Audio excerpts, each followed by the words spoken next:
Inilah PT Kalijaga Citra Budaya Suara 98,5 FM KCBF Radioku, inspirasi spirit hati.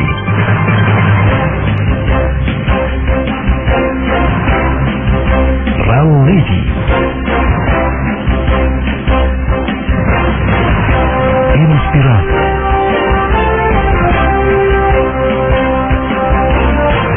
motivasi,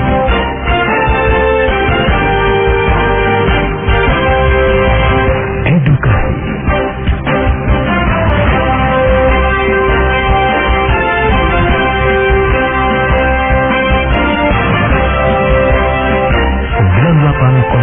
FM KCBF Radioku, inspirasi spirit hati. Benang Merah, program kajian bersama Buya Yahya yang menegaskan hukum halal dan haram yang terjadi di masyarakat dan menjadi problematika umat akan dibahas secara tuntas sehingga bisa dijadikan fatwa. Acara ini terformat secara interaktif melalui line telepon dan SMS. Benang Merah hanya di Radioku, inspirasi spirit hati.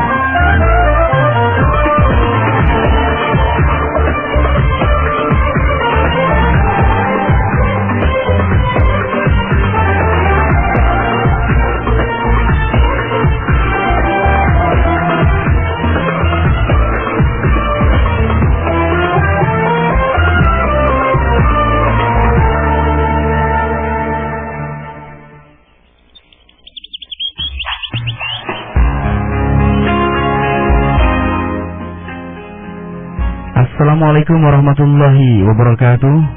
Bismillah, walhamdulillah, wassalatu wassalamu ala rasulillah Sayyidina Muhammad bin Abdullah wa ala alihi wa sahbihi wa mawalah mabad.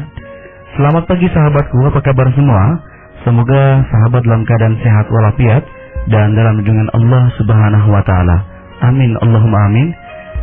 Kembali bersua di ruang dengar Anda.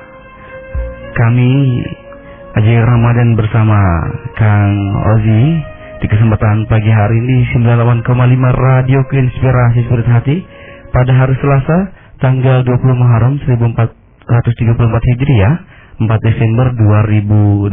Sahabatku, kami akan menemani sahabat semua selama 90 menit ke depan dalam program kesayangan kita, yaitu Benang Merah, program kajian bersama Buya Yahya yang menegaskan hukum halal dan haram yang terjadi di masyarakat dan menjadi problematika umat. Akan dibahas secara tuntas dan bisa dijadikan fatwa sahabatku. Program ini terpampang secara interaktif, bisa bergabung di line telepon di 0231252249, SMS 081321461079, Yahoo Messenger radio_@yahoo.com dan FB Radio Kejerbon. Yang pagi hari ini mendengarkan di streaming kami di www.radiokeonline.com, www.buyaya.rg. Selamat mendengarkan. Baiklah sahabatku, pagi ini aja ditemani oleh Kang Ozi. Langsung aja Ramadan sapa Kang Ozi. Assalamualaikum warahmatullahi wabarakatuh Kang Ozi. Waalaikumsalam warahmatullahi wabarakatuh. Apa kabar Kang Ozi? Alhamdulillah sehat selalu aja. Alhamdulillah dalam keadaan sehat. Amin, amin, sehat selalu. Baik, Kang Ozi, pagi hari ini kita akan membahas topik mengenai tema apa aja? Tema kita mengenai ziarah kubur. Nah, ini yang sering dilakukan masyarakat dan ini yang mungkin banyak digembar-gemborkan di masyarakat aja. Iya, betul. Ziarah kubur bid'ah dan ziarah kubur ada yang mengatakan bid'ah gitu ya. Saya masyarakat sendiri tradisi ini sangat kental sekali ya. Sudah artinya mendarah daging, menziarahi kubur kakek-kakek nenek kita semuanya juga melakukan ziarah kubur. Betul. Bahkan kadang hari Jumat sore ataupun Jumat pagi mereka berziarah ya, mendoakan orang tua, bahkan ziarah kepada ulama-ulama gitu. Nah, ini yang paling aneh ini sampai dikatakan, bahkan dia mengatakan syirik. Nah, musyrik, bid'ah. Iya. Kan ada tata acaranya gitu kan Kang Ozi ya. Iya, Maka kita akan nanti kita akan bahas tuntas bersama guru kita Buya Yahya. Dan alhamdulillah telah hadir narasumber kita, guru kita Buya Yahya di ruang dengar Anda sahabatku. Baiklah, langsung aja Ramadan sapa narasumber kita, guru kita Buya Yahya. Assalamualaikum warahmatullahi wabarakatuh Buya. Assalamualaikum warahmatullahi wabarakatuh. Apa kabar Buya? Alhamdulillah sehat. Berkat doa para pendengar semua. Semoga para pendengar pun juga senantiasa dalam lindungan Allah Subhanahu wa taala. Amin Allahumma amin. Baik Buya, topik pagi hari ini mengenai ziarah kubur. Ziarah kubur sendiri yang sesuai syariat seperti apa, kemudian cara-cara yang benar itu seperti apa, jangan sampai ada bahasa provokasi dikatakan bid'ah, kesalahpahaman, kemudian syirik dan aneh dan lain-lain hal ya. Silakan ya, kepada untuk dimulai. Bismillahirrahmanirrahim. Assalamualaikum warahmatullahi wabarakatuh. Waalaikumsalam warahmatullahi wabarakatuh. Alhamdulillah. Wassalatu wassalamu ala Rasulillah Sayyidina Muhammad bin Abdullah wa ala alihi wa sahbihi wa mawalah.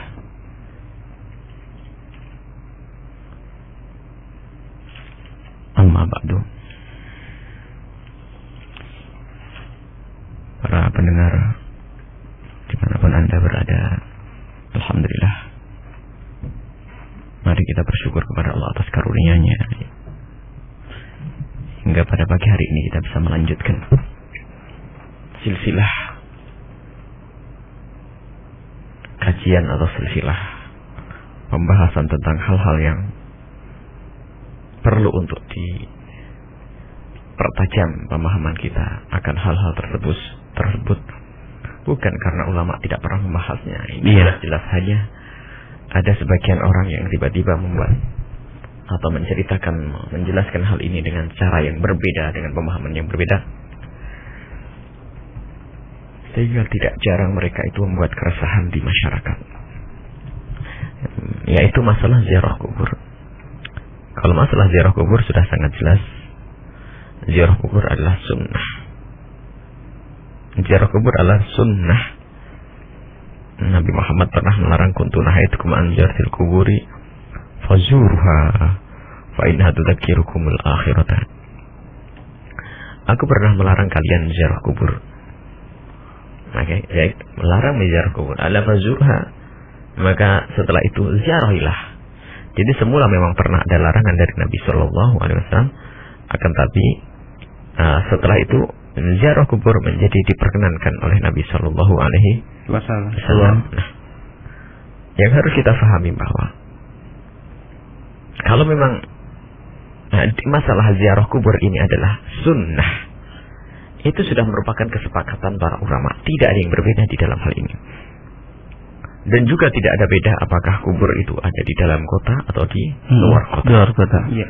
Karena tidak ada keterangan dari Nabi sallallahu alaihi wasallam antara di dalam dan luar kota. Yang jelas ada himbauan dari Nabi untuk kita ziarah kubur. Hanya ada orang yang mencoba merubah ziarah kubur itu kalau di dalam kota boleh, di luar kota tidak boleh. Subhanallah. Dengan bersandarkan satu hadis yang sangat jelas, la tusaddu rihalu ila thalath masajid. Tidak perlu kita mengencangkan tali kendaraan kita. Kalau dalam zaman dulu itu onta, maksudnya tidak perlu kita mengkhususkan untuk sebuah perjalanan jauh kecuali ketika tempat, yaitu ketika Masjidil Haram, Masjid Nabawi, dan Masjid Aqsa. Anehnya, dan memang sungguh aneh, dan tidak tahu ini pemahaman ini kok masih saja berusaha untuk digembar-gemborkan. Kalau kembali kepada salafun saleh, beliau tidak memaknai ini ke kubur sama sekali. Tidak ada urusan kekuburan di sini. La tusaddur rihalu illa thalath masajid itu tidak boleh kita melakukan perjalanan khusus kecuali ketiga masjid ini. Ini para ulama sudah membahas dengan jelas. Di dalam urusan bahasa pun tidak nyambung. Kalau dimaknai ke kubur, la tusaddur rihalu ilal maqabir. Salah. Jadi dari istisna mufasil itu tidak, aslinya istisna itu harus mutasil dalam bahasa Indonesia, dalam bahasa Arab itu.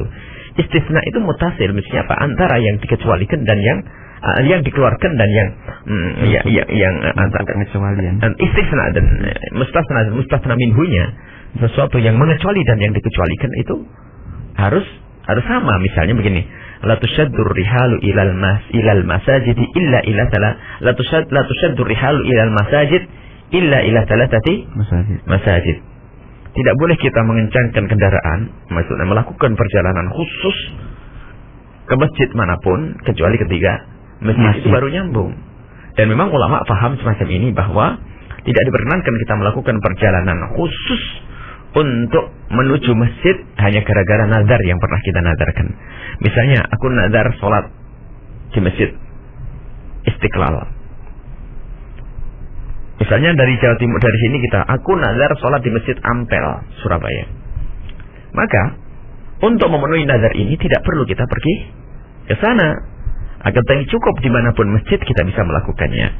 Cuman yang namanya orang salah faham, ada memaksa dan memaksa. Bagaimana ziarah ke masjid ini dimasukkan ke bab kuburan. Dan ini tidak ada sama sekali. Jadi sudah jelas itu adalah kelemahan dari pemahaman orang tersebut. Dan ini bukan masalah khilaf sebabnya. Ini masalah kesalahpahaman. Bukan masalah khilaf, tidak bisa dipaksakan secara bahasa tidak nyambung. Dan para ulama dulu juga tidak memahami makna ini.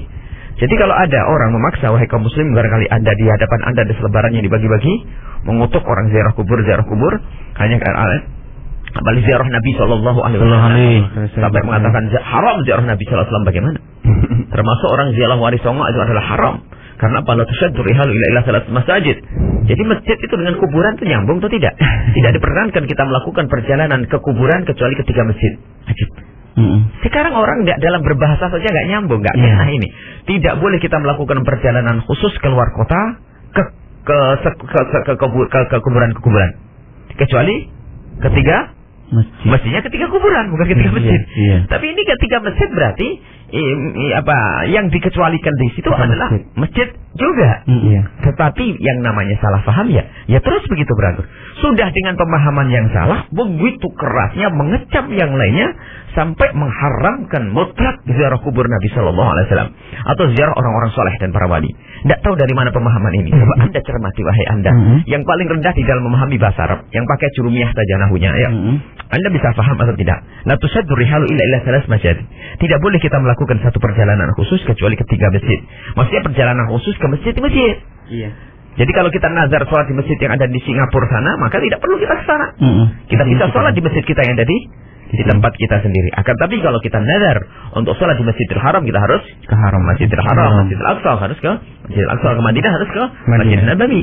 Nanti boleh menunaikan nazar di masjid yang lebih gede, boleh. Misalnya kalau ada orang nazar di Masjidil Aqsa, boleh dilaksanakan di Masjid Nabawi. Karena martabatnya Masjid Aqsa adalah setelah Masjid Nabawi. Jadi, kalau orang menazar Masjid Nabawi, boleh dilaksanakan di Masjid Mekah. Tapi kalau nazar di Masjid Mekah, tidak boleh dilakukan di masjid lain. Ini pembahasan masalah nazar untuk ke masjid. Baik. Jadi kalau masalah ziarah kubur sudah sangat jelas bahwasanya ziarah kubur itu adalah sunnah. Dan sangat sunnah yang dikukuhkan itu. Karena fa'innaha tudzakirukumul akhirata. Ini akan mengingatkan kita akan akhirat, ya. Dan itu sungguh sesuatu yang sangat baik. Jadi tidak ada permasalahan di dalam masalah ini. Nah, dan mereka yang mengatakan yang membid'ahkan orang ziarah kubur itu, mereka juga tidak bisa lepas daripada masalah-masalah ini. Mereka yang mengatakan bid'ah ziarah kubur Nabi Sallallahu Alaihi Wasallam atau ziarah para wali itu, mereka itu tidak bisa keluar dari asalnya bahwasanya yang jelas ziarah kubur itu adalah sunnah. Mereka tetap mengatakan sunnah. Cuman permasalahannya setelah mereka mengatakan sunnah, mereka tercemar oleh pemahaman itu. Karena ziarah kubur sangat jelas. Zurul kubur, riwayat lain Imam Muslim dalam kitab Sahih. Zurul kubur, ziarahlah kubur, fa innaha tudzakirukumul akhirata, karena demikian itu mengingatkan kamu kepada akhirat. Kemudian pendidikan Rasul sallallahu alaihi wasallam untuk berdoa. Assalamualaikum ahla diyar minal mu'minin wal muslimin wa inna insyaallah bikum lahiqun, nasallallahu lana wa lakum al-afiyah. Imam Muslim juga meriwayatkan hadis tersebut. Kalau memang ziarah kubur itu tidak boleh, tentu tidak akan diajarkan oleh Rasulullah hal-hal yang demikian itu. Baik, jadi kita boleh datang ke kuburan dan berziarah, subhanallah, untuk mendoakan, untuk kita belajar, melembutkan hati kita. Siapa yang melarang ini semuanya? Baik. Nah, kemudian nanti ada pembahasan lain masalah tawasul bagaimana. Ini sangat jelas ya, tawasul sudah sangat jelas. Bisa saja ini kita pisah pada pertemuan yang datang. Hanya kita perlu rinci saja. Sehingga yang jelas ziarah kubur adalah boleh diperkenankan. Baik, sunnah yang sangat dikokohkan. Adapun permasalahannya sekarang adalah wanita. Kalau wanita mau ziarah kubur, ya jawabnya adalah tetap ziarah kubur bagi wanita adalah tetap disunnahkan sama, karena tidak ada pengecualian dari Nabi Shallallahu Alaihi Wasallam. Memang ada Nabi Shallallahu Alaihi Wasallam pernah melarang wanita. Ada. Jadi memang ada riwayat-riwayat. Di sini memang jelas, misalnya orang yang melarang ziarahnya kubur para wanita adalah dengan riwayat dari hadis yang diriwayatkan Imam Abu Hurairah radhiyallahu anhu, anna Rasulullah sallallahu alaihi wasallam la'ana zuwaratil kuburi. Rasulullah mengutuk zuwarat, orang yang sering-sering ziarah kubur. Terus jadi terlalu banyak ziarah kubur. Hadis diriwayatkan Imam Tirmidzi dan Ibnu Majah, juga Imam Ahmad bin Hanbal. Dan Imam Tirmidzi mengatakan hadis ini adalah hadis hasan sahih. Kemudian ada hadis lain yang berbunyi la'ana Rasulullah sallallahu alaihi wasallam zairatil quburi wal muttakhidati 'alaiha al masajid. Allah mengutuk wanita-wanita yang ziarah kubur kemudian menjadikannya sebagai masjid, ya. Kemudian juga disebutkan dari Ummi Atiyah dalam kitab Imam Sahih Bukhari, nuhina an ittiba'il janaizi wala ya'zim alaina. Kami pernah dilarang untuk mengikuti jenazah ini. Ini hadis diriwayatkan oleh Imam Bukhari rahimahullahu taala. Baik, akan tapi para ulama yang menjelaskan, yang memperkenankan banyak, dan hadisnya juga sangat jelas. Mereka mengkritisi hadis. Misalnya yang pertama, la'anallahu zuwaratil kubur. Yang dikutuk oleh Rasulullah adalah orang perempuan yang kerjaannya ziarah kubur. Nah, kalau ziarah sesaat-saat tidak ada masalah, karena dia punya kesibukan, mungkin masalah keamanannya, mungkin akan merepotkan suaminya. Tapi kalau zairatul kubur boleh. Adapun hadis la'ana Rasulullah SAW zairatul kubur yang tidak pakai sifat membawa. Yang pertama zuwarat yang terus sering-sering ziarah. Yang kedua zairatul kubur dikatakan hadis riwayat Abu Daud. Ini adalah hadis tidak benar. Hadis tidak sahih. Jadi yang sahih adalah zuwarat. Zuwarat bukan zairat. Zuwarat adalah orang yang sering-sering ziarah kubur, terus ziarah kubur. Baik, ini adalah keterangan daripada orang yang memperkenankan.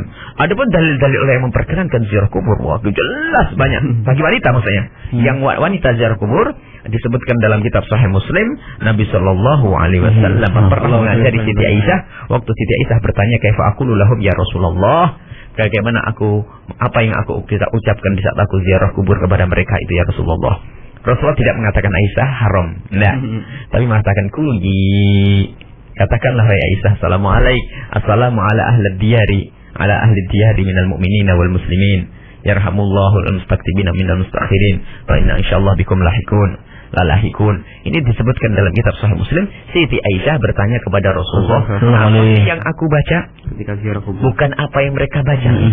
Yang ngomong Siti Aisyah, apa yang aku baca? Berarti ziarah atau tidak Siti Aisyah? Ziarah apa yang aku baca, dan diizinkan Rasulullah Sallallahu Alaihi Wasallam.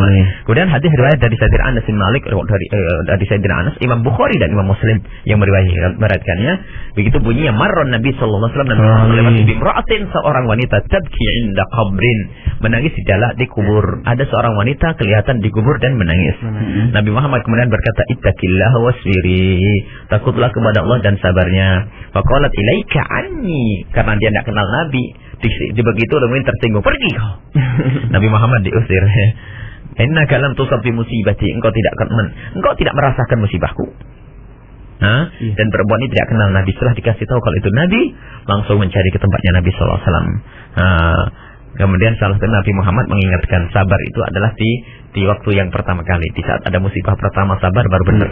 Setelah itu tidak sebut sabar. Nah, dari hadis ini coba Nabi waktu melihat perempuan itu mengajari cara ziarah yang benar, bukan nangis-nangis begitu, bukan mengatakan Nabi Muhammad, ibu jangan kau ziarah, tapi isbiri, sabar. Ittaqillah, takutlah kepada Allah di situ. Bukan Nabi mengatakan kamu jangan ziarah, tidak pernah melarang Nabi Muhammad ziarahnya perempuan. Ini kemudian kemudian riwayat lain dari Ibnu Hajar Al-Asqalani juga meriwayatkan di dalam kitab Fathul Barinya, menjelaskan dalam kitab Fathul Barinya tentang menjelaskan bahwasanya dengan jelas bahwasanya Imam Qurtubi seorang dari salaf, mengatakan bahwasanya menjelaskan tentang kisah hadis tersebut, memang wanita itu menangisnya berlebihan. Ya. Sehingga Rasulullah perlu menegur. Jadi yang dilarang adalah tangisnya yang berlebihan. Baik. Kemudian hujah yang lainnya, telah datang riwayat yang jelas tentang para sahabat-sahabat wanita Nabi sallallahu alaihi wasallam itu berziarah seperti Siti Aisyah radhiyallahu anha. Beliau juga berziarah kepada saudaranya Abdurrahman bin Abi Bakar. Sampai waktu itu fakilaha, waktu beliau ziarah ke tempatnya Sayyidina Abdurrahman bin Abi Bakar, beliau ditanya, "Alaysa qad nahan Nabi sallallahu alaihi wasallam an dzalik?" Bukankah Nabi pernah melarang perempuan ziarah wahai Siti Aisyah? Na'am, kana naha thumma amara bi ziyaratiha. Nabi pernah melarang, tapi setelah itu memerintahkan untuk ziarah. Baik. Qala Rasulullah SAW, kuntu nahaitu an kubur fazuruha. Hadis riwayat Tirmidzi dengan isnad sahih. Fa inna tadzakkirul akhirata, di dalam sahih Muslim, fa inna tadzakkirul akhirata. Ini tidak ada pengecualian bahwasanya diperkenankan bagi siapapun untuk ziarah kubur, bahkan bagus karena itu mengingatkan kematian, dan situ tidak ada pengecualian, tidak beda dengan wanita, laki dan wanita sama. Nah, setelah itu yang perlu diperhatikan ternyata bukan masalah hukum ini. Kalau hukum ini sangat jelas, adab dan tata krama. Maka yang perlu diperhatikan adalah adab dan tata krama. Adab dan tata kramanya. Karena ya harus jujur, kita harus netral memandang pecinta-pecinta ziarah kubur para wali ini. Yang kurang adalah adabnya, adab akhlak. Misalnya seorang wanita tidak diperkenankan keluar untuk ziarah kubur kecuali dengan mahramnya di tempat yang jauh. Iya. Kalau dia bepergian lebih dari 2 marhalah, maksudnya kalau pergian di tempat yang boleh dikosor, sholat itu dan dijamak yang boleh dikosor, maka perempuan itu harus ditemani oleh bapaknya, anaknya atau saudaranya. Kalau tidak pakai mahram tidak diperkenankan. Maka ini yang harus diperhatikan. Maka kami himbau anda wahai ibu-ibu yang gemar ziarah kubur, anda harus perhatikan. Ketahuilah jika anda ternyata tidak ada mahram yang menyertai anda, maka anda tidak usah ziarah kubur, anda doa di kamar anda pun nyampe kepada Allah. Subhanallah. Nyampe nanti. Doa-doa itu akan dikabul oleh Allah. Jadi tidak harus anda memaksakan pergi ke tempat kuburan kalau memang tidak ada yang menemaninya. Ini yang pertama. Jadi kalau memang anda adalah dalam keadaan tidak dimenemani, tidak ada mahramnya, maka anda tidak usah pergi. Satu. Yang kedua, jika di tempat kuburan tersebut terasa tidak aman, misalnya terlalu berdesak-desakan sehingga menempel antara badan dengan badan, laki dengan perempuan berdesakan, maka menjadi haram dalam hal ini jika anda tahu. Kalau anda tahu masih memaksa masuk ke sini, maka haram. Mohon maaf, ini adalah yang sering terjadi. Hanya karena ngejar Jumat Kliwon atau Jumat Legi di mana. Tidak perlu. Anda kalau pengen ziarah ke kubur para wali, ambil waktu yang sepi, wahai para wanita. Karena apa? Berdempetan laki dengan perempuan adalah hukumnya haram. Dan anda harus yakin bahwasanya dengan keharaman yang anda lakukan menjadikan tidak dikabul doa anda. Anda tidak usah memaksakan. Memang ziarah kita harus kita kembalikan. Kita netralkan masalah ini. Ziarah kubur adalah sunnah. Bagi wanita pun sunnah. Tapi tolong adab dan tata keramanya.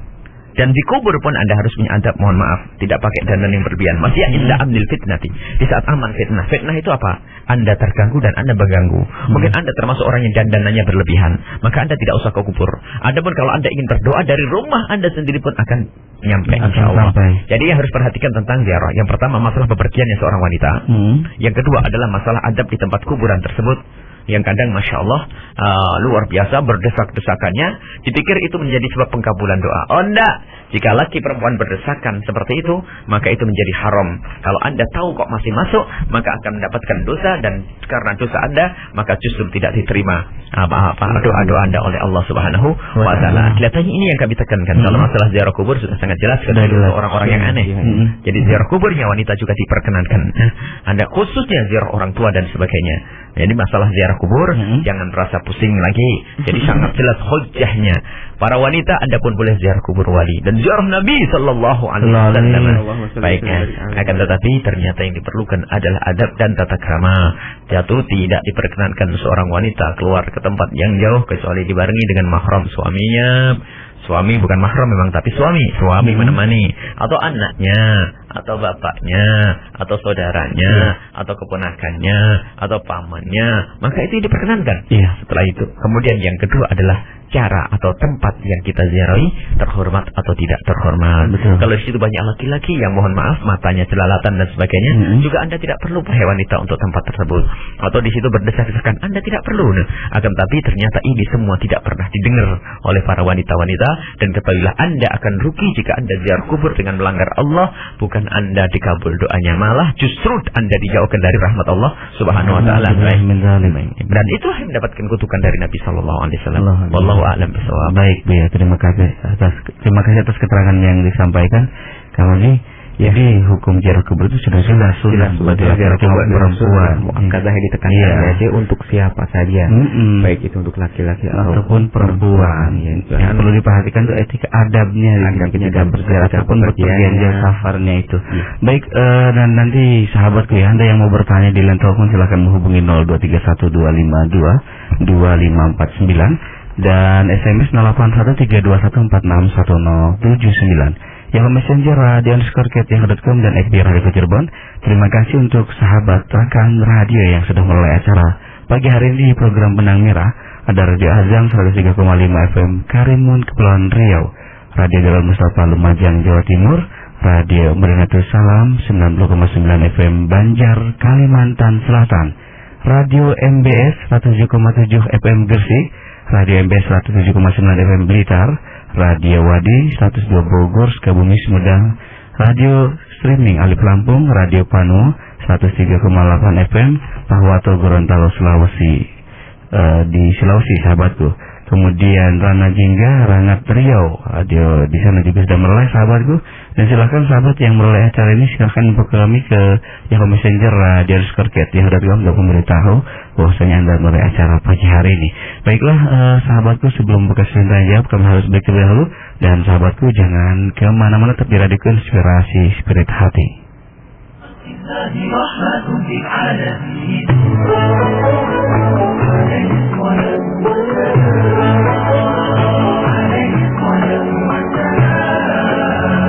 يا صادق الأقوال يا محمد، يا طاهر الأخلاق يا محمد، يا هدي الأكوان يا محمد، يا تاج لله يا محمد، يا خير خلق الله يا رسول الله.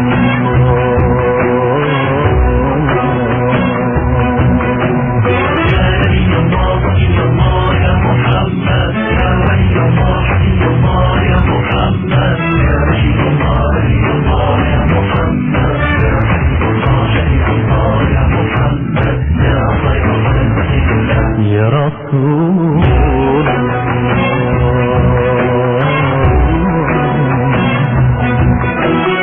يا بدر التمام نور الظلام علي المنصور سيد الكرام منقذ الآن عليه الصلاة والسلام. يا نبي الله حي الله يا محمد، يا ولي الله حي الله يا محمد، يا رشيد الله حي الله يا محمد، يا حبيب الله حي الله يا محمد، يا خير خلق الله يا رسول الله. يا حبيب الله يا الله يا محمد، يا ولي الله يا الله يا محمد، يا رشيد الله حي الله يا محمد، يا نبي الله يا رسول الله.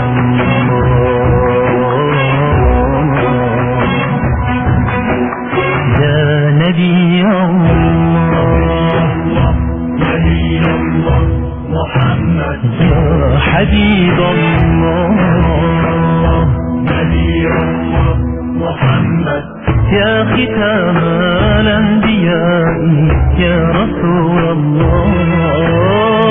يا إمام الأنبياء يا رسول الله، يا دواء كل داء يا رسول الله.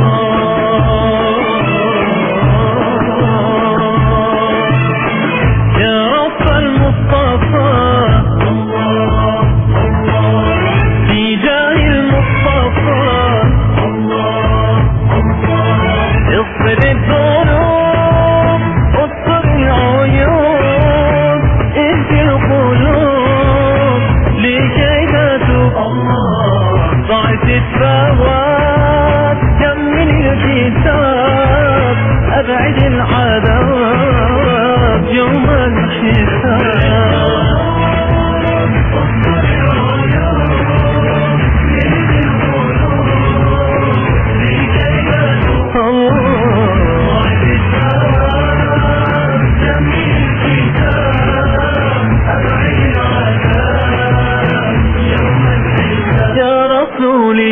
يا حبيبي يا نبي الله يا شفيعي يا بشيري يا خفي الله يا رسول الله يا نبي الله ولي الله يا محمد يا ولي الله حكي الله يا محمد يا رشيد الله نبي الله يا محمد يا حبيب الله شفيع الله يا محمد يا خير خلق الله يا رسول الله يا ولي الله يا الله يا محمد يا ولي الله يا الله يا محمد يا رشيد الله نبي العالمين يا حبيب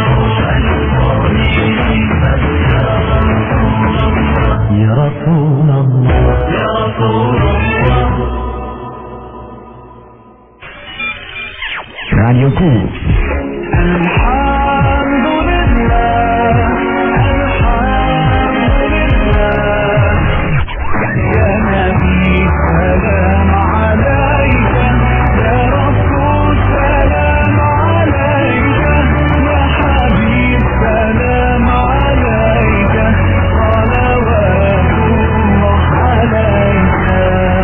Radioku, inspirasi spirit hati.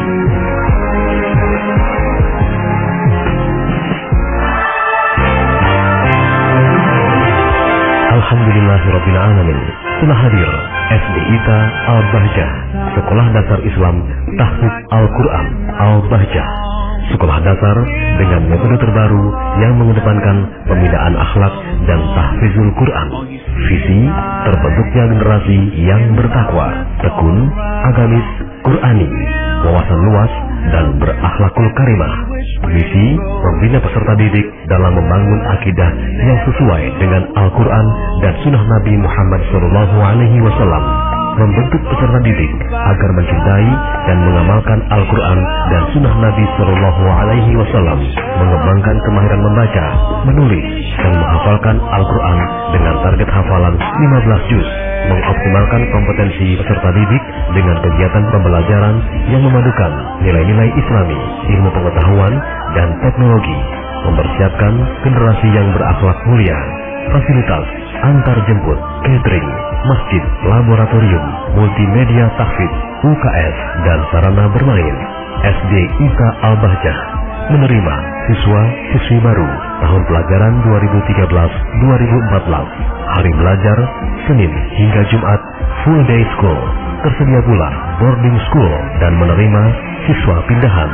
Untuk keterangan lebih lanjut silakan hubungi Ustadz Hendra di 085 779 119 803 atau Ustadz Heri di 081 313 364 478.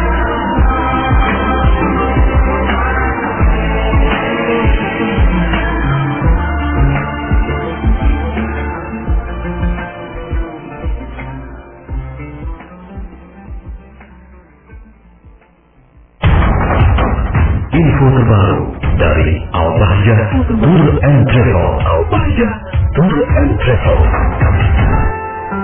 Al-Bahjah Tour and Travel menyelenggarakan program umroh bersama Buya Yahya dan Umi Fairuz Arahbini di bulan Februari 2013 selama 9 hari. Untuk pendaftaran, Anda dapat datang langsung ke Majelis Al-Bahjah, Jalan Pangeran Cakrabuana, nomor 179, Blok Gudang Air, Kelurahan Sendang, Kecamatan Sumber, Kabupaten Cirebon, atau hubungi Haji Afam, telepon 081 382 550 494. Haji Rizki, telepon 085 324 946 875.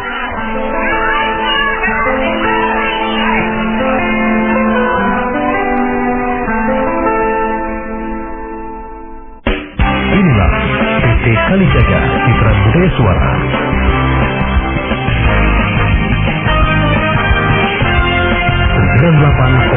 FM. KCPL Radioku, Inspirasi Spirit Hati.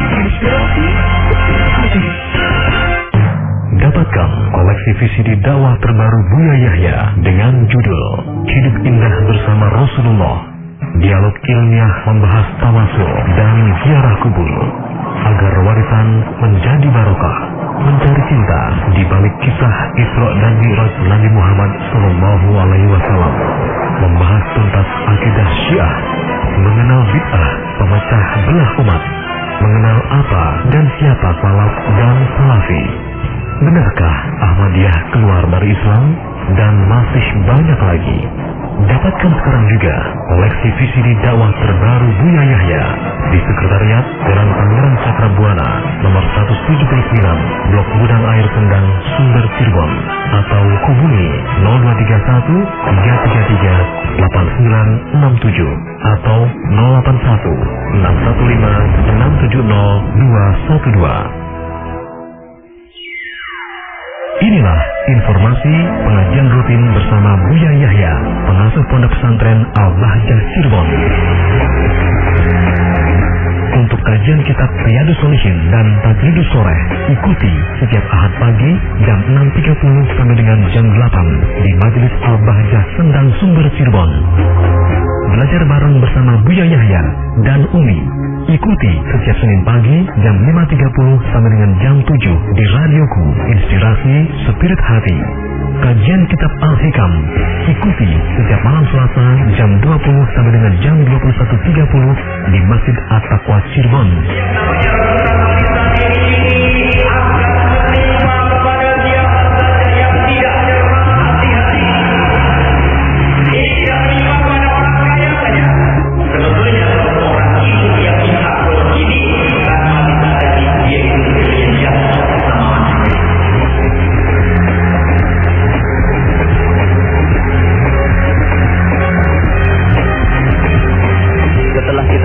Banyaknya amal yang pernah kita lakukan itu, pernahkah kita renungi diterimakah amal kita oleh Allah Subhanahu wa Ta'ala?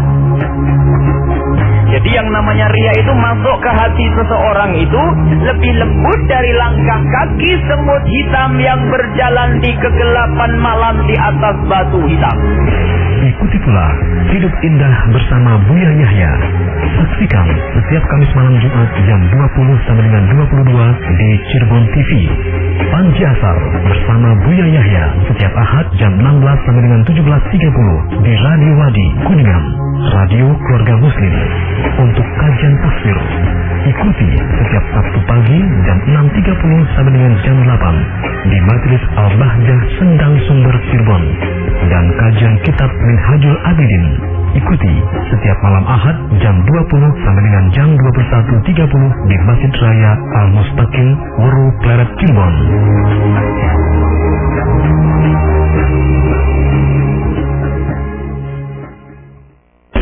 Inilah PT Kalijaga Citra Budaya Suara.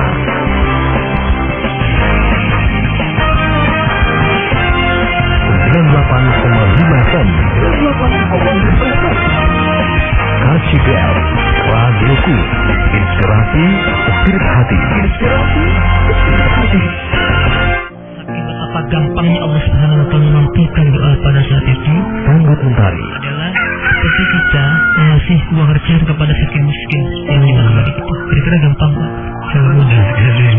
Allah lebih mudah daripada itu. Makanya barang siapa yang disibukkan dengan hal-hal duniawi dan dia lupa berdoa dan minta kepada Allah, dengan orang yang merugi. Sebuah program yang bertujuan untuk meningkatkan kualitas iman serta menggali ilmu dinul Islam melalui dialog interaktif bersama para ustaz di pagi hari. Iman ada yang bisa bertambah dan bisa berkurang. Kadang sehari kita karena sama Allah Subhanahu wa Ta'ala kita dikasih cobaan yang sedemikian rupa, akhirnya kita menganggap Allah begini-gini ya Mas ya, sehingga turunlah iman kita. Jadi dengarkan dan ikuti Sanggut Mentari setiap Sabtu dan Ahad jam 5.30 sampai dengan 7 pagi hanya di Radioku, Inspirasi Spirit Hati. Ikuti Rumahku Surgaku, program spesial untuk sahabatku yang akan mengupas tuntas tentang keluarga dan segala permasalahannya, yang bertujuan menciptakan keluarga samara yang akan dikaji secara syariah dan psikologi. Acara ini terformat interaktif melalui line telepon dan SMS.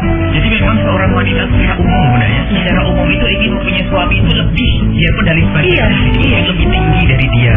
Kalau tidak lebih tinggi, tapi lebih berilmu dari dia. Kalau tidak berilmu lebih dewa. Jadi kenapa itu? Karena wanita itu ingin diayomi. Karena wanita itu Rumahku Surgaku, setiap Jumat jam 5.30 sampai dengan jam 7 pagi, hanya di radioku, Inspirasi Spirit Hati.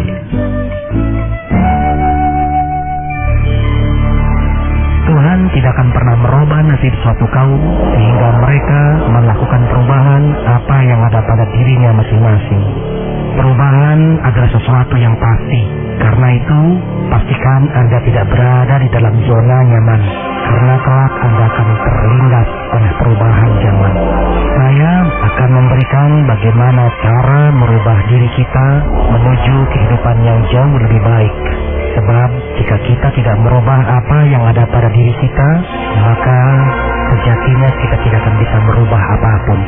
Dengarkan dan ikuti Inspirasiku bersama Bang Hak setiap Kamis jam 4 sore, hanya di radioku, Inspirasi Spirit Hati. Saya Bang Hak akan memberikan kiat-kiat bagaimana merubah mindset dengan benar, khusus buat pendengar radioku. Inilah PT Kalijaga Citra Budaya Suara.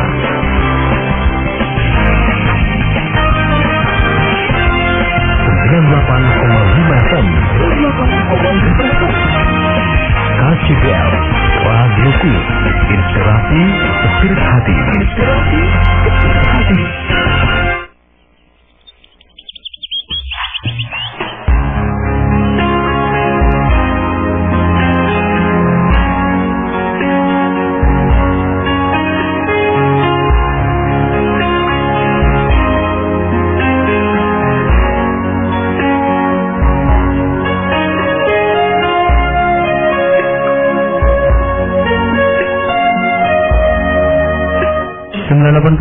Radioku Inspirasi Spirit Hati. Baik sahabatku, masih di program Benang Merah bersama guru kita Buya Yahya. Topik pagi ini mengenai ziarah kubur.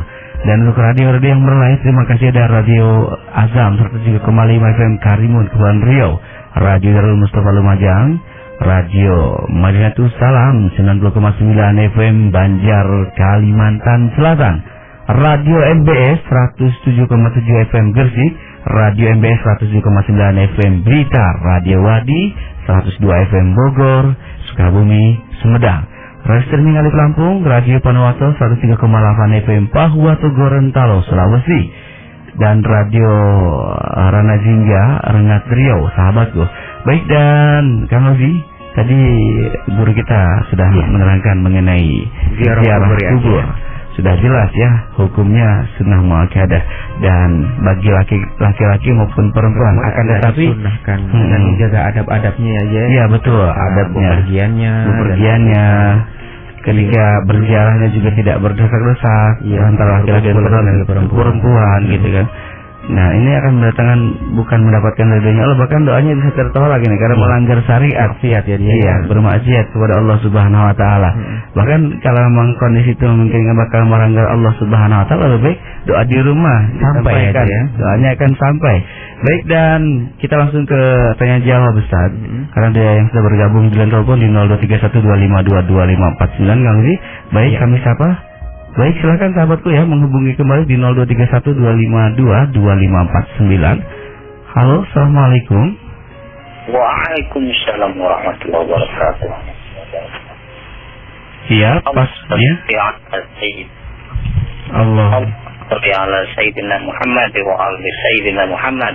Allahumma sholli wa sallim wa barik alaihi wa sahbihi. Dengan siapa di mana? Dengan langganan Ibu Abbas. Oh, dengan Bapak Ibnu Abbas di Majalengka. Apa kabar Pak Ibnu Abbas? Alhamdulillah baik. Alhamdulillah Rabbil Alamin, dalam keadaan sehat. Baik Bapak Ibnu Abbas, silahkan bertanya kepada guru kita Bu Yahya langsung. Tafadhol. Assalamualaikum Buya. Waalaikumsalam warahmatullahi wabarakatuh. Dan juga rekan-rekan radioku. Mudah-mudahan Anda semua mendapat barokah dari Allah Subhanahu wa taala. Amin, Allahumma amin.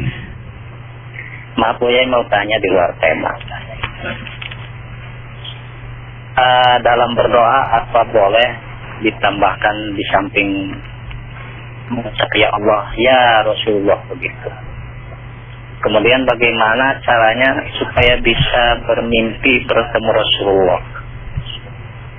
Dan terakhir ini maaf ya, ada tambahan mengenai pemisahan ilmu. Katanya ilmu itu nggak boleh pisah-pisah, ada ilmu agama, ilmu hukum, semuanya juga sama katanya.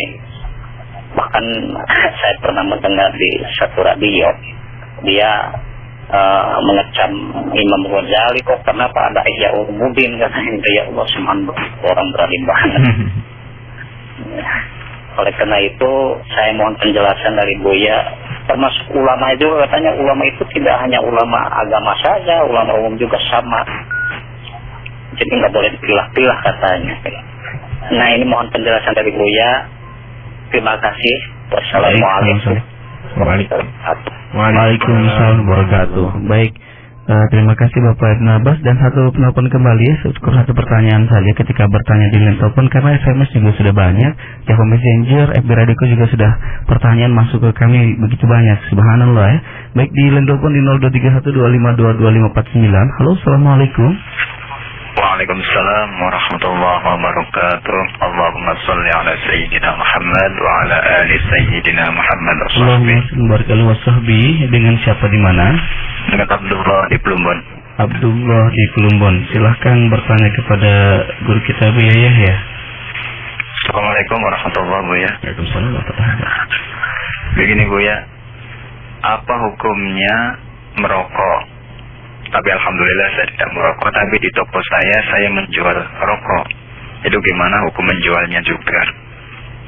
Yang kedua, bagaimana cara niat puasa mutih dan puasa di hari terakhir di bulan tersebut?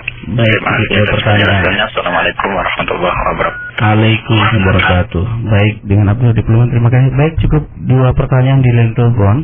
Yang pertama dari Bapak Ibnu Abbas, apakah boleh dalam berdoa ditambahkan ya Allah, ya Rasulullah?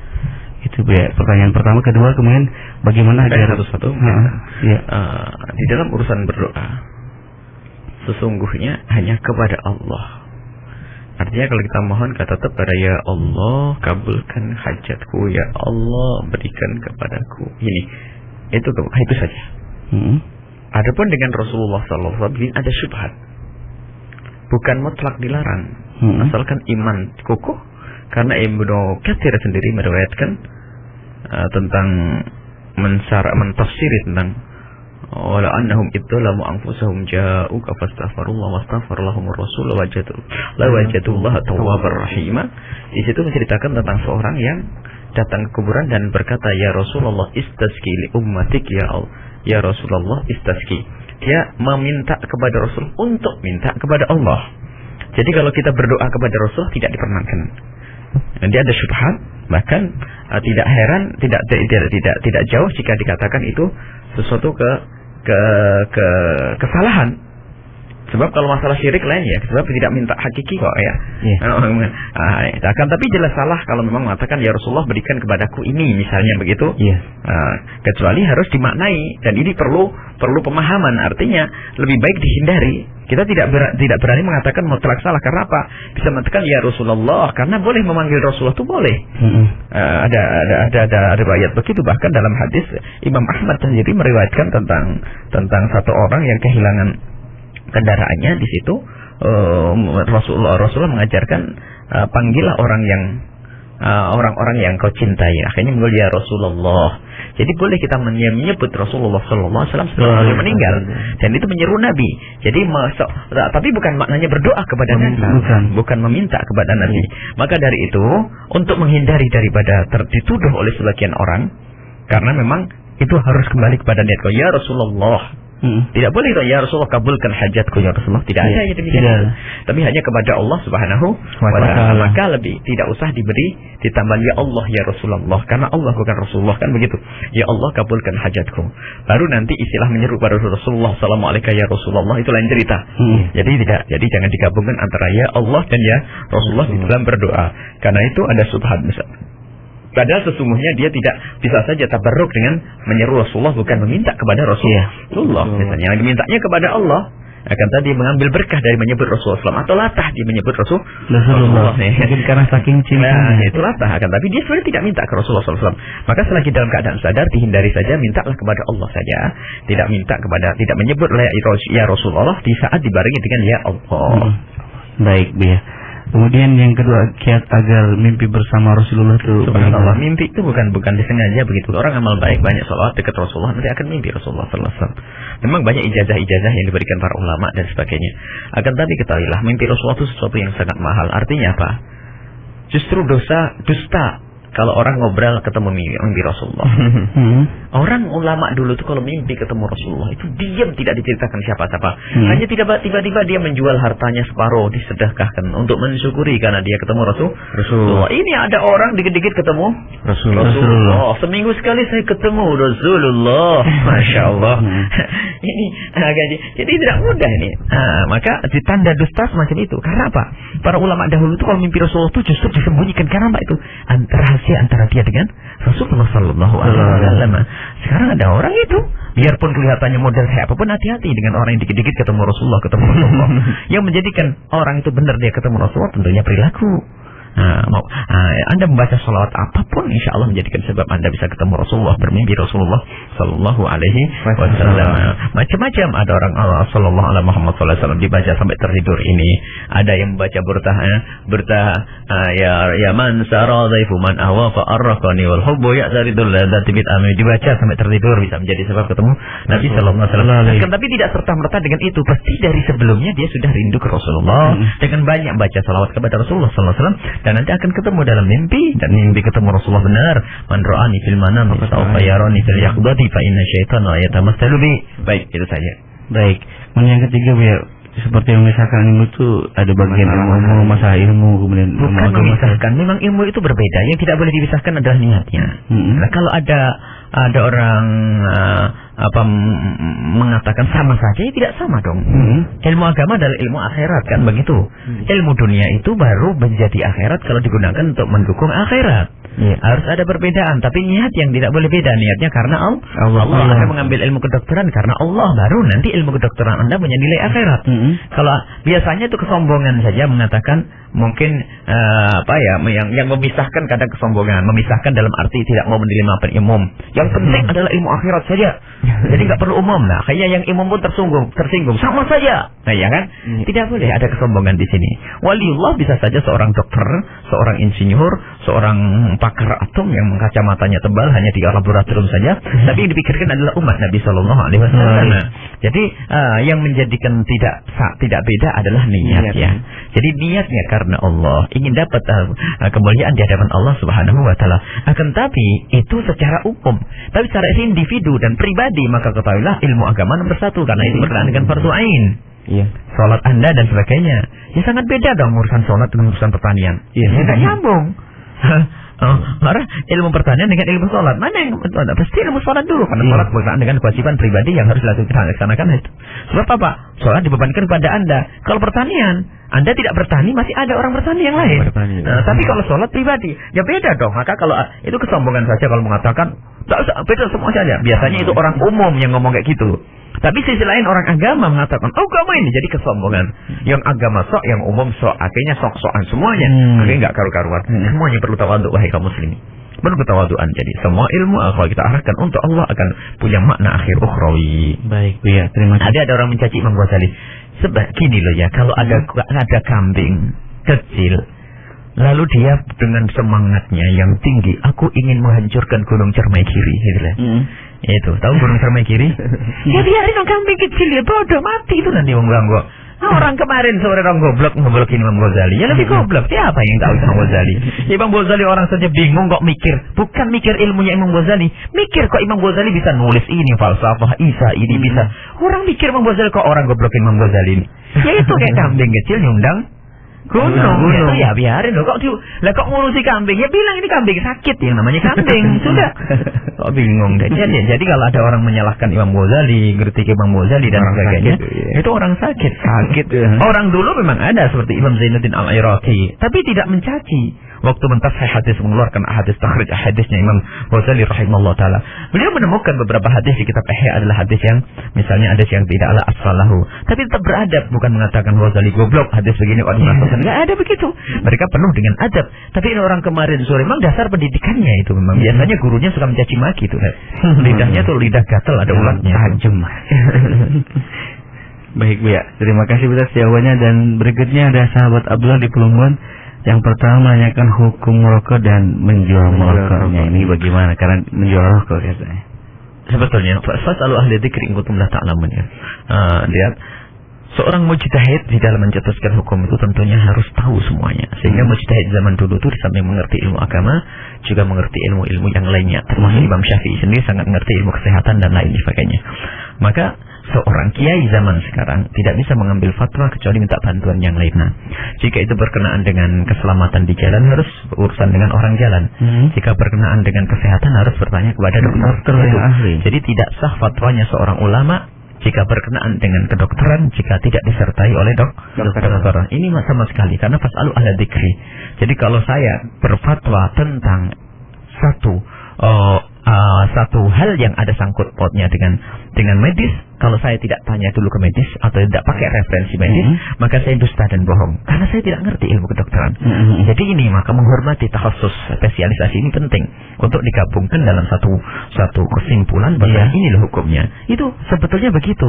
Dan tawadhu, saya tidak boleh kalau saya sombong waktu bangun pondok ya bisa runtuh pondok. Saya tidak ngerti keinsinyuran, maka saya serahkan. Maka begitu lafaz ahla dzikri. Jadi dalam hal ini pun kita tidak bisa melibatkan ustadz dan kiai saja berfatwa di MUI atau di organisasi masyarakat, akan tapi harus melibatkan para dokter dan sebagainya. Sekarang karena ini ada sangkut pautnya dengan kesehatan kan, tanyakan kepada dokter. Sudah, tanyakan saja kepada dokter. Dokter itu mengatakan apa tentang rokok? Biarpun dokter yang rokok sekalipun ngomong apa? Kan gitu ya, jujur kan. Baik. Tapi mohon maaf Bu ya, walaupun tidak ditanyakan ke dokter, di situ kan ada keterangan merokok dapat menyebabkan gangguan jantung. Dari mana tulisan itu ditulis? Tentunya dari dokter. Semuanya kan ahlinya. Jadi pemerintah menulis itu semuanya karena ada sangkut pautnya dengan dokter. Kalau sudah dokter ngomong begitu, akankah kita mengingkari? Seandainya coba, apakah kalimat dokter tidak bisa beraja? Ahlinya beliau itu. Kalau kita masih memaksa dengan kesombongan kita, alangkah ruginya kita. Misalnya apa? Dokter sudah ngomong, para kiai ini air keras tidak boleh diminum, ini membahayakan. Apakah kiai ngomong, halah saya tidak percaya omongan dokter biasa minum. Itu kiai bodoh namanya. Jadi sebetulnya dalam hal ini kita tidak usah perlu dengan kesombongan. Memang kalau kita rentet dari cerita para fuqaha terdahulu, di abad keempat itu dikatakan bahwasanya merokok itu sunnah. Sunnah. Karena apa? Memang dengan merokok orang bisa bangun malam untuk jaga malam dalam peperangan, menjaga benteng-benteng sana, menjaga perbatasan dengan merokok itu. Kemudian di saat membaca bisa kuat tahan malam tidak ngantuk. Ini. Akan tapi di abad ke-8 zamannya Syekhul Islam Zakaria, setelah Syekhul Islam Zakaria Imam Hajar dan sebagainya Ibnu Hajar, di situ ada pertanyaan tentang itu, lalu mereka berfatwa makruh karena apa? Kayaknya orang rokok pada bengek kan begitu ya. Jadi akhirnya menjadi dari sunnah menjadi makruh. Nah, dari asal mubah karena asal mubah karena memang menjadikan orang giat menjadi sunnah. Tapi dari asal mubah ini kok tiba-tiba orang pada bengek menjadi makruh. Itu abad ke-8, 9, 10 ya. Kemudian di akhir zaman ini sudah laboratorium manapun sudah menjelaskan bahwasanya yang namanya rokok adalah membahayakan ya. Membahayakan. Coba, itu bohong atau tidak bohong sih tulisan itu? Tidak. Kalau memang itu bohong, mohon maaf. Kalau memang tulisan itu bohong, ngapain paksa yang ditulis ya? Ya itu karena ada. Sebab negara ngambil keuntungan besar di balik ini. Kalau memang rokok membuat kesehatan dan sebagainya, tentu tidak akan ada tulisan itu. Ya, jadi dari dokter semuanya, bahkan dokter yang merokok, kita tanya, dokter kok ngerokok? Iya, saya sudah susah ninggal. Tapi dokter, benar tidak rokok membahayakan? Iya, membahayakan. Sebetulnya, jadi kalau sudah begitu, selalu ala dzikri in kuntum ta'lamun. Ini, mohon maaf bukan saya yang berfatwa dalam ini. Dokter mengatakan itu membahayakan. Baik. Dan kemudian kesimpulannya, semua yang membahayakan hukumnya adalah haram, itu jelas. Iya. Dan kalau kita menjual sesuatu yang membahayakan sama, karena bisa membahayakan orang lain. Dan baik, kalau Anda tidak peduli dengan kesehatan orang lain, Allah pun tidak akan peduli dengan kesehatan Anda. Jadi yang menjual sesuatu yang membahayakan orang lain juga akan dihukum oleh Allah dengan dibahayakan urusan hidupnya nanti. Maka kalau bisa dihindari yang demikian itu. Maka ini urusan rokok. Ya, akan tapi jangan terlalu keras kalau Anda mengambil keputusan rokok haram, kiai goblok, kiai gombal, juga nggak benar begitu. Kalau Anda sudah tidak bisa merokok, alhamdulillah, bersyukurlah kepada Allah. Doakan yang lain agar tidak merokok. Baik, ini adalah urusan rokok ya. Jadi kembalikan kepada ahlinya. Baik, kalau urusan laboratorium dan medis dan sebagainya. Urusan insinyur misalnya, mohon maaf, pembuatan jalan tol. Pembuatan jalan tol yang menyeberang jalan raya. Itu kalau roboh bahaya enggak kepada roboh? Bahaya. Diserahkan kepada siapa? Ustadz? Insinyur. Kalau ustadz cawe-cawe membunuh orang lain, haram untuk ustadz cawe-cawe. Jadi fas'alu ahla dzikri, serahkan kepada semuanya. Ini adalah jawaban kami. Dan sebetulnya yang menjadikan orang itu susah karena, mohon maaf, kecanduan plus kesombongan. Jadi kalau diajak bicara netral itu insya Allah mudah. Pernah suatu ketika kami, ini kenyataan di Jawa Tengah. Kebetulan memang kita berkumpul dengan orang yang memang ruangan yang kita tempati itu mau terbang itu, karena penuh dengan asap ya. Akhirnya kebetulan ada yang tanya tentang rokok. Saya tidak akan bicara tentang rokok, saya hanya bicara tentang es dawet yang ada di samping. Es dawet di samping itu kayaknya ramai sekali. Oh iya, Masya Allah, ramai luar biasa, sampai bisa membangun tempat sampingnya gini-gini. Akhirnya suatu ketika ada yang ngiri atau bagaimana ya. Akhirnya mencoba untuk melihat es dawet ini ada apanya. Kok bisa ini? Dibawa ke laboratorium, ternyata es dawet itu dimasukkan satu bahan yang membahayakan tentang kesehatan. Iya, untuk manusia. Akhirnya dari pihak laboratorium akhirnya mengajukan ke dinas kesehatan. Dari dinas kesehatan kemudian laporkan ke Pemda ya. Pemda melibatkan aparat keamanan untuk menutup itu semuanya. Ternyata karena orang macam-macam, orang tidak mudah untuk berhenti karena kepatuhan kepada ulama masih besar. Akhirnya mereka melibatkan ulama berfatwa bahwa membeli dawet di sini hukumnya haram karena membahayakan kesehatan. Kira-kira fatwa ulama atas dasar analisa medis dan dokter itu benar enggak kayak begini? Benar. Karena rupanya kompak para kiai itu juga mengatakan bahasanya ya benar lah, karena memang dawet membahayakan. Baik, selesai. Alhamdulillah saya sudah dapat jawaban. Apa bedanya dawet dengan rokok? Bingung ya. Apa bedanya dawet dengan rokok? Selesai. Jadi kalau dawet kan tidak ada kecanduan, tidak ada kepentingannya dia, makanya dia mudah mengatakan haram. Tapi di saat urusan rokok ada kecanduan menjadi masalah. Jadi keluarkan dari kepentingan pribadimu sendiri. Kalaupun Anda masih merokok, mintalah kepada Allah, jauhkan saya dari rokok ya. Sebetulnya akal sehat seseorang pun tetap berkata bahwasanya biarpun dia perokok, dia tidak ingin anak merokok ya. Pernah anaknya diajari merokok? Tidak. Dia juga tidak pernah mengajari istrinya merokok. Permasalahannya adalah karena kecanduan itu yang dibarengi dengan mungkin sedikit perlu kita rendah merendah kepada syariat Nabi SAW agar kita mudah patuh dan kita mudah mengikutinya. Tapi ingat, yang sudah tidak merokok jangan serta-merta mencaci yang lagi merokok, karena yang merokok itu bisa saja bersandarkan fatwa dahulu dan tidak mencermati fatwa akhir zaman ya. Jadi urusan rokok itu bukan NO sama Muhammadiyah, kadang-kadang unik. Rokok menurut Muhammadiyah adalah haram, menurut NO adalah halal. Nah kok urusan rokok ini adalah unik ya. Tidak tahu nih saya ini NO atau Muhammadiyah kan. Karena ini kita kembalikan kepada kajian ilmiah tentang rokok. Selesai. Baik Bu ya, terima kasih. Pertanyaan kedua, hukum niat puasa mutih itu bagaimana Bu ya? Baik, subhanallah. Saya heran dengan puasa mutih itu sendiri. Puasa mutih nanti bukannya ada enggak? Ada kan? Ada. Pakai apa? Pakai nasi ya? Apakah lu bahwasanya sunnah puasa itu pakai ekor kurma? Dan memang itu bukan sesuatu yang syariat dari Nabi SAW. Itu keunikan. Nggak tahu itu biasanya orang pengen terbang pengen terbang di awang-awang, pengen punya keramat tapi tidak mau ibadah banyak. Mohon maaf, tidak usah berurusan dengan yang demikian itu. Kok ada puasa mutihnya? Bagaimana kita buka itu dianjurkan dengan sesuatu yang manis, kan begitu ya? Dari kurma, kalau tidak ada kurma sesuatu yang manis dan sebagainya. Itu dianjurkan oleh Nabi SAW. Kemudian di akhir puasanya katanya biasanya tambah semalam ya. Kalau tidak salah kita mendengar puasa mutih 7 hari, hari yang ke-7 itu disambung. Apakah tidak tahu Nabi Muhammad melarang wisol? Orang tidak berbuka hukumnya haram. Kan? Begitu ya. Jadi mohon maaf, puasa-puasa itu adalah puasa yang buang-buang energi. Anda kalau pengen puasa Senin Kamis, Anda kalau pengen puasa Syawal, Anda kalau pengen puasa Muharram kayak begini, puasa sebulan penuh pun boleh. Anda kalau pengen puasa adalah puasa Daud, itu saja. Tidak usah puasa macam-macam. Lihat, saya sebetulnya kalau seandainya Anda bisa sambung, niatnya apa sih mau puasa mutih? biar istrinya bisa lengket. Kalau pengen istrinya lengket, itu adalah berakhlak yang mulia kepada istrimu, dia akan lengket itu. Maka jadi kami tidak mengenal istilah puasa mutih.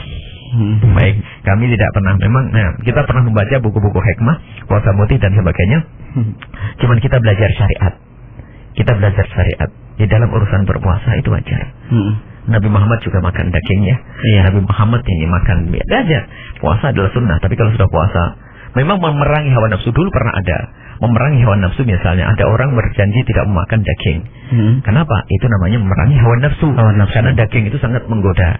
Jadi kalau Anda ingin puasa zaman sekarang, itu puasa yang sederhana saja. Tapi untuk memerangi hawa nafsu sangat sederhana. Tidak usah Anda menghindari daging. Daging makan yang enak ya. Kemudian soto makan yang enak. Akan tapi untuk memerangi hawa nafsu cukup saja Anda bersumpah, demi Allah saya tidak mau nonton sinetron. Gitu saja. Itu sudah zamannya, bukan zaman puasa mutih ini. Sekarang godaannya bukan urusan daging. Dulu sih iya.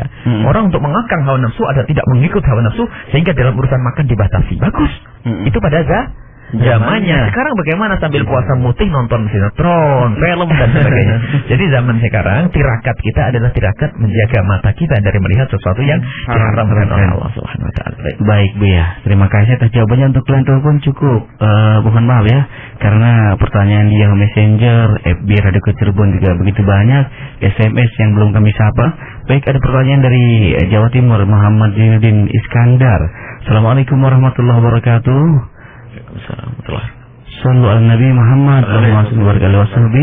Afwan, kami mau bertanya lagi. Kami ingin bertanya masalah satu, bolehkah seorang muslim datang ke kuburan teman non muslim karena dia tidak mau menghadiri acara pemakaman yang diselenggarakan oleh gereja? Yang kedua, bolehkah dia membacakan doa secara Islami seperti membaca Al-Fatihah dan sebagainya untuk jenazah non muslim? Mohon penjelasannya Bu ya. Bismillahirrahmanirrahim. Masalah menghadiri jenazahnya seorang kafir yang Nasrani yang biasa hidup berdampingan dengan kita bukan sesuatu yang terlarang. Bahkan jika ternyata mayat Nasrani itu tidak ada yang merawatnya, maka wajib kita untuk mengkafani dan mengkuburnya. Islam itu indah. Subhanallah. Jadi kita wajib mengkuburnya, mengkafaninya. Itu biarpun dia Nasrani. Dan menghadiri acara-acara pemakaman mereka kita diperkenankan, tapi kita tidak bisa mengikuti acara-acara yang khusus berkenaan dengan doa-doa yang mereka panjatkan. Kemudian Nabi pun pernah melarang. Di dalam Al-Quran juga diperkenankan agar kita tidak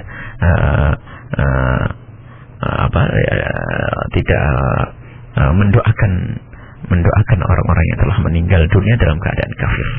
Bahkan kita berdiri di kuburnya pun untuk mendoakan itu tidak diperkenankan. Tidak diperkenankan. Baik. Jadi hal-hal yang semacam itu harus dipahami. Kalau memang hadir saja boleh. Tapi kalau sudah mendoakan, apalagi baca Fatihah tidak Al-Fatihah dan sebagainya gitu. Tidak ada perlunya yang demikian itu ya. Jadi tidak diperkenankan kita mendoakan mereka membaca Fatihah untuk orang yang meninggal dunia dari orang Nasrani. Baik, itu tidak, bahkan hukumnya haram. Haram hukumnya, bukan main-main. Iya. Sebab dilarang Rasulullah sallallahu alaihi wasallam. Baik Bu ya, terima kasih atas jawabannya. Berikutnya ada Tasdikin ya di Cirebon. Assalamualaikum warahmatullahi wabarakatuh Bu ya. Waalaikumsalam. Allahumma sholli ala sayyidina Muhammad, Allahumma sholli wa ala sahbihi. Ada sebagian orang ziarah kubur yang meminta barokah pada makam keramat. Apakah seperti itu diperkenankan Bu ya? Mohon penjelasannya. Ngambil berkah itu bukan sesuatu yang terlarang. Akan tapi caranya itu yang kadang tidak benar. Bagaimana si tabarruk yang sesungguhnya? Tabarruk itu adalah dengan kehadiran Anda itu mengambil berkah. Karena itu adalah tempatnya orang soleh. Akan tapi jangan diikuti dengan mengambil tanahnya dan sebagainya ya. Baik. Adapun tabarruk yang maksudnya ngambil berkah, bukan ngambil berkah dengan kuburan. Jadi berkah itu berkahnya orang soleh. Sehingga dalam doa, ya Allah kembalikan kepadaku berkat-berkat seperti yang pernah Engkau berikan kepada orang-orang soleh tersebut. Jadi ngambil berkah begitu. Itu ada. Jadi kita tabarruk itu ada. Akan tapi bukan tabarruk dengan kuburan. Akan tapi tabarruk dengan orang soleh. Dengan kita membaca Fatihah, membaca doa untuk orang soleh, itu akan dikembalikan oleh Allah kepada kita. Sebab sudah dijelaskan oleh Rasulullah sallallahu alaihi wasallam, ma min abdin muslimin yad'u li akhihi muslimin ala dhahril ghaibi ila qala al malaku wa laka bimithlin. Kalau kita mendoakan orang di saat orang itu tidak ada di hadapan kita, misalnya orang telah meninggal dunia termasuk di dalamnya, maka di situ akan mengundang doa Allah Subhanahu wa taala, apa kemakabulan Allah untuk kita. Jadi kita boleh ngambil berkah dengan cara mendoakan mereka. Tapi kalau dengan cara misalnya Imam Nawawi urusan mengusap kuburan itu beliau tidak senang. Mengusap-ngusap nisan kuburan beliau tidak senang. Akan lebih sebenarnya lagi orang mengusap kuburan kadang memang tidak disadari, termasuk Ibnu Asakir meriwayatkan tentang kisahnya Sayyidina Bilal bin Rabah, karena beliau dikuasai oleh kecintaan kepada Nabi sallallahu alaihi wasallam. Di saat ziarah kubur Nabi Muhammad dengan derai air mata yang tidak bisa dibendung karena kangennya dengan Rasulullah, pun di saat seperti itu ternyata itabarrah.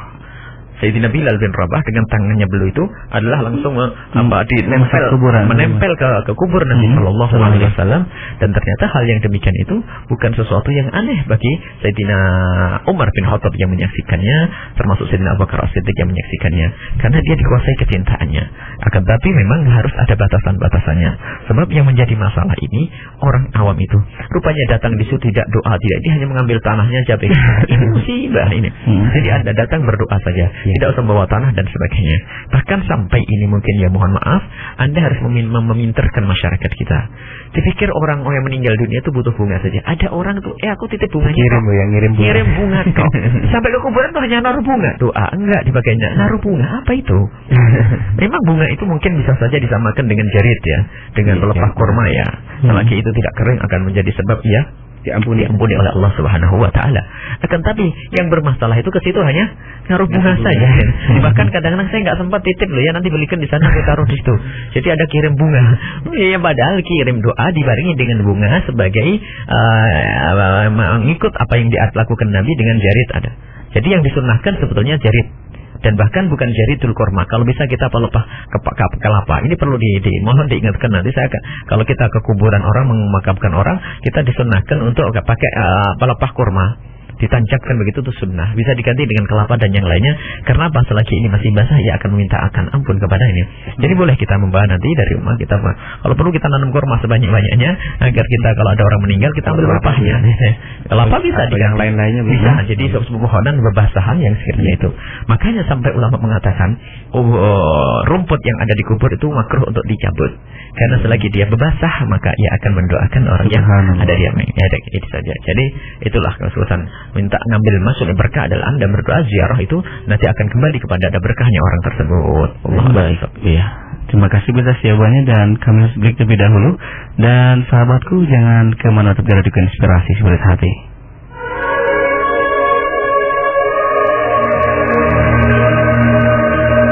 Tanab mekayu ya Mustafa,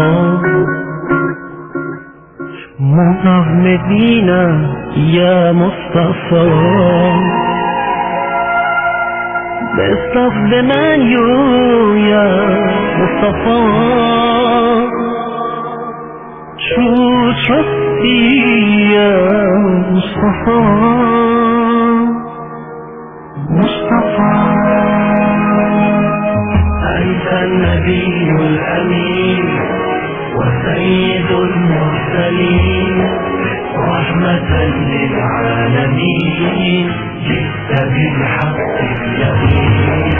أنت النبي الأمين وسيد المرسلين رحمة للعالمين جئت بالحق اليقين. You are the source of the light, our heart, the fountain of love, the cause of my son, heart and earth and all those upon it. What sound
you ya Mustafa, Mu'af Medina ya Mustafa, best of them and you ya Mustafa, true trustee ya Mustafa, Mustafa. Sallu alaihi wa sallimu taslima. Inilah PT Kalijaga Citra Budaya Suara.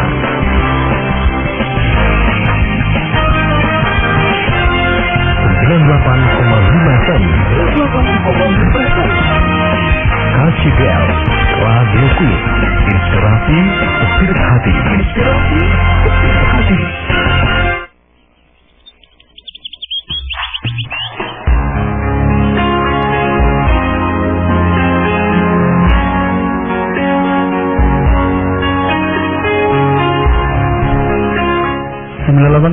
Radio Inspirasi Spirit Hati. Baik, sahabatku, masih di program Benang Merah.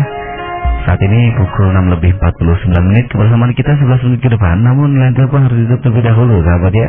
Karena pertanyaan di SMS belum kami sapa saat ini. Dan di SMS sudah begitu banyak yang bertanya ya. Dan Kang Ozi, ini di SMS subhanallah pertanyaan banyak sekali nih. Langsung disapa Kang Ozi dari 539, silahkan. Bismillahirrahmanirrahim. Assalamualaikum warahmatullahi wabarakatuh. Waalaikumsalam warahmatullahi wabarakatuh. Dia mau bertanya, kalau ziarah kubur dengan tawasul seperti ini ya Syekh Syarif Hidayatullah, mintakan kepada Allah agar kami diberi kesembuhan. Apa seperti ini termasuk syirik, Bu ya? Dan juga yang kedua, Bu ya, bertanya tentang apa saja anjuran yang dibaca ketika ziarah, Bu ya? Doa-doanya apa mungkin? Baik, bismillahirrahmanirrahim. Ya Syekh Syarif Hidayatullah, mintakan kepada Allah agar kami diberi kesembuhan. Baik. Doa semacam itu pernah ini diriwayatkan oleh Ibnu Katsir dalam Bidayah dan Nihayah, termasuk dalam tafsir Ibnu Katsir, waktu seorang Badui datang kepada Rasulullah dan berkata, "Ya Rasulullah, istasqi li ummatika." Ya Allah, mintakan kepada Allah agar Allah menurunkan hujan untuk umatmu. Artinya waktu itu ia memohon kepada Nabi untuk minta kepada Allah. Kalau dikatakan syirik, tidak. Akan tapi apakah benar cara yang semacam ini? Yang dibenarkan tidak. Nah, karena masalah syirik tidak syirik tidak, karena tidak mintanya kepada Syekh Syarif Hidayatullah. Mintanya tetap kepada Allah Subhanahu wa taala. Baik. Memang apakah Syekh Syarif Hidayah memintakan atau tidak, ini kan urusan lain. Jadi jelas itu tidak bisa kita sebut sebagai syirik. Akan tapi apakah benar cara semacam ini? Sehingga kebanyakan ulama mengatakan bukan begitu caranya kalau kita bertawasul. Bahkan kita tidak minta kepada ya Rasulullah berikan kepadaku ini, mintakan kepada Allah ini. Tapi saja dengan seperti yang diriwayatkan oleh Sayyidina Utsman ibn Hunayf, mintanya kepada Allah, Allahumma ya Allah berikan kepadaku berkat Nabi akhir zaman, binabiyyika nabi rahmati. Mintanya tetap kepada Allah, bukan minta kepada orang yang meninggal dunia. Akan tapi minta seperti itu tidak dikatakan syirik. Bahkan yang menafikan kesyirikannya adalah apa? Ya Syekh Syarif Hidayatullah mintakan kepada Allah, berarti mintanya tetap kepada Allah. Cuman sekarang apakah bisa kita berkhitab bagi kita ngomong kepada Syekh Syarif kepada itu? Ya sesuatu yang tidak terlarang dari sisi kalau tinjauan ilmiah. Kenapa? Waliullah, kalau kita meyakini beliau adalah waliullah, waliullah itu bagaimana? Seperti orang mati syahid ya. Tidak akan kita katakan mereka mati, bahum ahyaun inda rabbihim yurzaqun. Mereka adalah hidup. Dan kehidupan mereka adalah kehidupan yang hakiki, yang Allah Maha tahu tentang kehidupan ini. Dan mereka mendengar kita. Akan tapi apakah nanti akan langsung memintakan kepada Allah, itu lain. Itu bukan masalah itu yang kita bahas. Jadi bukan sesuatu yang syirik yang pertama. Akan tapi ada yang lebih benar untuk kita berziarah kubur seperti yang ditanyakan pertanyaan tadi. Tapi dengan cara minta seperti itu adalah akan terjadi syubhat. Dipikir kita minta kepada Syekh Syarif Hidayatullah. Maka dari itu kesalahpahaman orang yang menuduh tawasul itu haram, bid'ah, sesat, syirik adalah karena ada doa-doa semacam itu. Ada orang-orang melakukan ziarah semacam itu sehingga mereka mengatakan bahwa meminta kepada kuburan. Cuman anehnya orang yang pernah dialog dengan kami pun ternyata kita ngomong 2 jam pun mereka masih belum paham. Sudah kita jelaskan bahwasanya tawasul itu bukan minta kepada orang mati, tapi minta kepada Allah dengan membawa orang yang soleh, membawa amal soleh. Jadi Allahumma mintanya kepada Allah. Akhirnya suatu ketika ngirim SMS yang mengatakan bahasanya tawasul itu minta kepada orang mati. Jadi sudah dijelaskan 2 jam bahasanya kita tidak minta kepada orang mati. Ternyata dia masih mengirim berita kepada kami yang bahasanya bahasa merendahkan, memang kebiasaan orang yang suka mencaci maki orang, mengatakan bahasanya waktu itu kami undang, mohon kehadirannya untuk bisa menghadiri acara doa tawasul di Masjid Al-Bahjah. Memang sengaja kami kirim barangkali setelah dialog ada insya Allah dan sebagainya. Malah membalas di SMS itu ditambah balas ini. Awas ya, ini ada undangan menghadiri, minta kepada orang yang meninggal dunia. Subhanallah. Bagaimana Ustaz dialog 2 jam sudah kita jelaskan tawasul bukan meminta kepada orang mati, malah mengirim SMS katanya meminta kepada orang mati. Subhanallah. Jadi biasanya karena kebencian, kedengkian itu yang menjadikan orang menjadi bermusuhan. Jadi kalau ada orang tiba-tiba mengatakan ya Syekh Syarif Hidayatullah mintakan kepada Allah, kita tidak bisa mengatakan syirik karena dia mintanya kepada Allah. Akan tapi apakah benar cara yang semacam ini? Maka lebih bagus ada cara, yaitu Anda berdoa memohon kepada Allah Subhanahu dengan membawa orang-orang mulia seperti Syekh Syarif Hidayatullah. Baik, hakikat tawasul mintanya kepada Allah dengan membawa orang yang mulia seperti bahasa Syekh Allah. Ya Allah, kabulkan doa aku bicara dengan pangkatnya Syekh Syarif Hidayatullah di hadapanmu. Selesai. Karena tawasul yang disepakati adalah tawasul dengan amal soleh. Dan kita amal solehnya atau amal soleh orang lain tidak ada ketentuan. Amal soleh dirinya boleh, dan amal soleh orang lain juga boleh. Siapa yang melarang amal solehnya orang lain ya? Nah, karena apa? Kalau amal soleh orang lain maknanya apa? Maknanya amal soleh itu kan sesuatu yang mulia di hadapan Allah. Tetap yang punya amal kita, karena kita menghargai kemuliaan. Misalnya dengan amal solehnya Rasulullah. Jadi Rasulullah itu tidak akan kita tawasuli kecuali karena amal solehnya. Nggak ada orang tawasul dengan Fir'aun, nggak ada tawasul dengan Abu Jahal, nggak ada. Ya Allah kabulkan hajatku berkat Abu Jahal, itu nggak ada. Jadi semuanya karena mungkin Wali Songo, Syekh Sunan Gunung Jati, karena Sunan Gunung Jati adalah orang soleh. Dan itu pun tidak keluar daripada tawasul dengan amal soleh. Allah a'lam bishawab. Baik ya, terima kasih atas jawabannya. Silakan Kang Haji. Tadi ada tambahan Bu ya, kira-kira bacaan apa Bu ya yang dianjurkan ketika ziarah kubur? Kali banyak yang belum tahu Bu ya. Iqra'u Yasin ala mautakum, dari riwayat bahasanya bacakan Yasin untuk orang yang meninggal dunia dari kalian. Itu sudah sangat jelas riwayat itu ya. Iqra'u Yasin ala mautakum. Ada orang yang mengingkari tentang hadis-hadis tersebut. Ya mengingkari. Sudah hadis jelas-jelas itu ya. Riwayat-riwayatnya sudah dijelaskan para muhaddisin tentang hadis tersebut. Sebagian ulama mengatakan hadis itu sahih. Iqra'u Yasin ala mautakum. Jadi membaca Yasin untuk orang yang meninggal dunia. Di kubur boleh kita membaca Yasin. Herannya ada larangan membaca Al-Quran di atas kubur. Itu dari mana riwayat itu? Tidak tahu sumbernya dari mana. Kalau sumber dari Nabi tidak ada, dari para sahabat Nabi tidak ada, dari orang soleh tidak ada.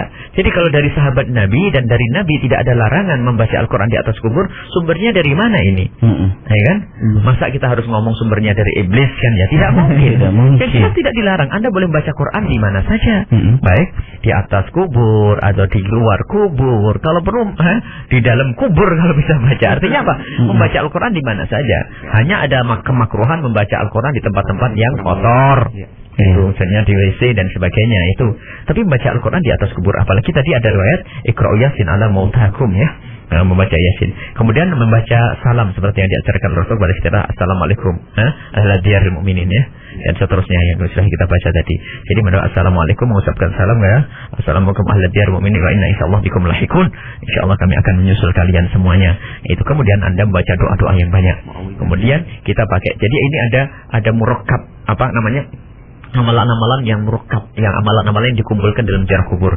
Ziarah kubur sendiri adalah sunnah.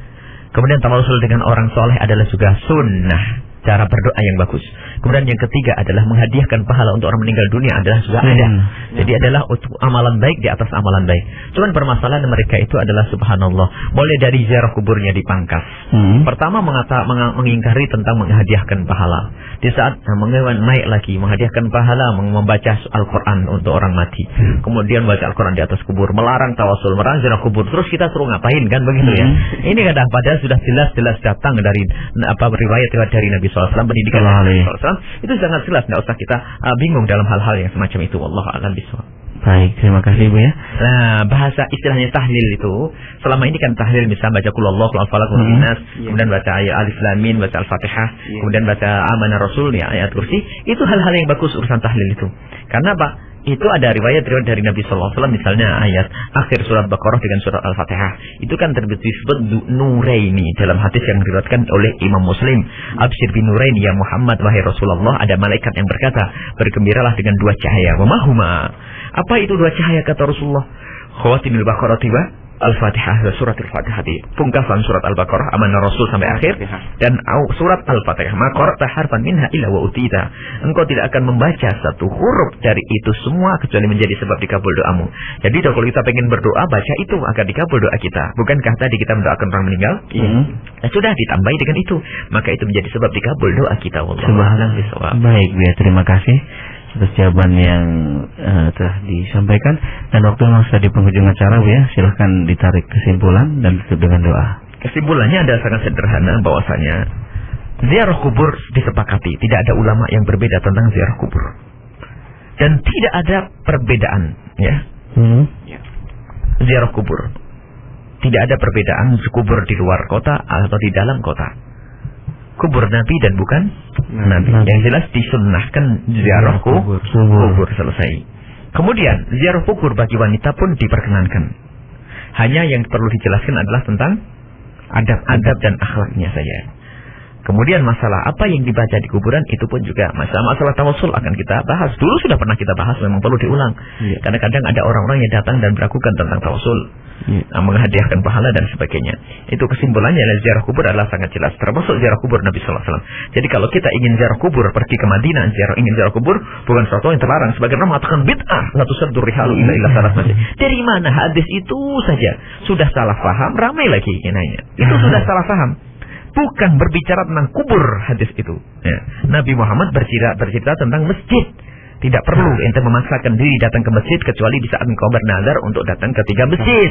Akan tapi masjid yang lainnya sama dengan masjid yang lain. Wallahu a'lam bishawab. Ini saja tentang kesimpulannya. Mari kita tutup dengan doa.